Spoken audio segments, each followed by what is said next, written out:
Hello, welcome to my Facebook blog. খুব একটা অদ্ভুত জিনিস তোমাদের সাথে শেয়ার করার জন্য আমি এসেছি। একটা ফেসবুকে একটা ভিডিও পেজ যারা কিনা অন্যদের ভিডিও ইউজ করে না, এমনিতে কয়েকটা ভিডিও ভালোই বানায়, মানে আমার ভালোই লেগেছে। বাট ওয়াই, এটা কেন? মানে আমি নাকি প্রচণ্ড গুরুতর অসুস্থ, আমার নাকি সিটি স্ক্যান হচ্ছে, আমার নাকি ব্লাড টেস্ট হয়েছে, এই ব্লা ব্লা ব্লা। সেই যবে আমার পুরনো স্ক্যান হয়েছিল সেই তখনকার ভিডিও টেনে এখনও বলছে আমি নাকি হসপিটালে অ্যাডমিট। আমি একদমই অ্যাডমিট, যেটা কোনোদিনও ছিলাম না। তো সেই সমস্ত জিনিসগুলো নিয়ে তারা টেনে এনে এখন ভিডিও বানাচ্ছে, অ্যান্ড আমি শুটিং করছি এখানে। আমাকে লোক ফোন করে বলছে, ভাই তুই নাকি অসুস্থ, ভাই তুই নাকি বিশাল শরীর খারাপ, কী হয়েছে বল, ভেঙে পড়িস না। লাইক ফোনটা ধরেই এই সমস্ত কথা শুরু করে দিয়েছে। মানে এমনিতেই জিনিসগুলো আমি এত ভয় পাই, হসপিটাল বা মানে সেখানে আমাকে ভর্তি করে দিয়েছে।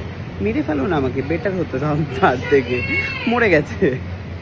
মানে কেন করলে এটা? একটু কনসার্ন তো করবে, মানে যখন তোমরা ফেসবুকেই ভিডিওটা বানাচ্ছ অ্যাটলিস্ট আমার ওয়ালটা চেক করো, আমি কি পোস্ট করছি না করছি। মন গড়া একটা কিছু বানিয়ে তোমরা পোস্ট করে দিলে, প্রচুর ভিউ চলে এলো, প্রচুর লাইক চলে এলো, প্রচুর মানুষ কমেন্ট করছে ও মা বা ওনার প্রার্থনা করি, ওনার শারীরিক সুস্থতা কামনা করি। কেন বলো তো এই মানুষগুলো আমার জন্য কামনা করবে? আমি তো সুস্থই আছি। কেন সুস্থ সবল মানুষটাকে তোমরা অসুস্থ করে দিতে চাইছো? Please don't do this. করা উচিত নয়। সঠিক খবর যতক্ষণ না তোমাদের কাছে আসছে প্লিজ করো না এরকম। আমি রিকোয়েস্ট করবো তোমাদের কাছে, ভিডিওটা প্লিজ সরিয়ে দাও। তার কারণ অনেক মানুষ এখান থেকে বিভ্রান্ত হবে, মানে বিভ্রান্ত হবে। তারা ভাববে যে আমার হয়তো সত্যি কিছু একটা হয়েছে, বাট ইটস নট ট্রু।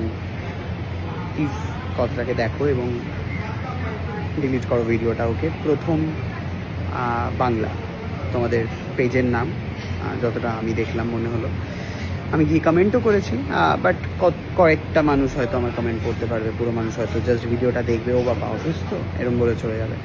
তো যাই হোক, এই সমস্ত কিছুর বাইরে আজকে ভূত নিয়ে টলিপাড়ায় ভূত নিয়ে একটা কেলেঙ্কারি হচ্ছে। একজন অভিনেতাকে ভূতে মানে তার বাড়িতে ভূতে এসে তছনছ করেছে, সামথিং এরকম কিছু একটা হয়েছে। সে রিলও বানিয়েছে, তোমরা দেখেছো। তো সেইটার খবর আজকে দাদাভাই পড়ছে সন্ধ্যে 6:30টার সময়। খুব ইন্টারেস্টিং একটা জিনিস, সন্ধ্যে 6:30টার সময় ভূত আছে কি নেই ওর বাড়িতে সেটা জানতে পারবে। এক্স্যাক্টলি কী হয়েছিল সমস্ত কিছু জানতে পারবে হচ্ছে। তার জন্য দেখতে হবে তোমাদেরকে 6:30টার সময় জি 24 ঘন্টা, যেখানে দাদাভাই খবর করবে, অ্যান্ড তোমরা জানতে পেরে যাবে এক্স্যাক্টলি কী হয়েছিল ওখানে। অ্যান্ড এর সাথে তুই আমার হিরো অবশ্যই দেখো সন্ধ্যে 6টায়। ওকে, টাটা।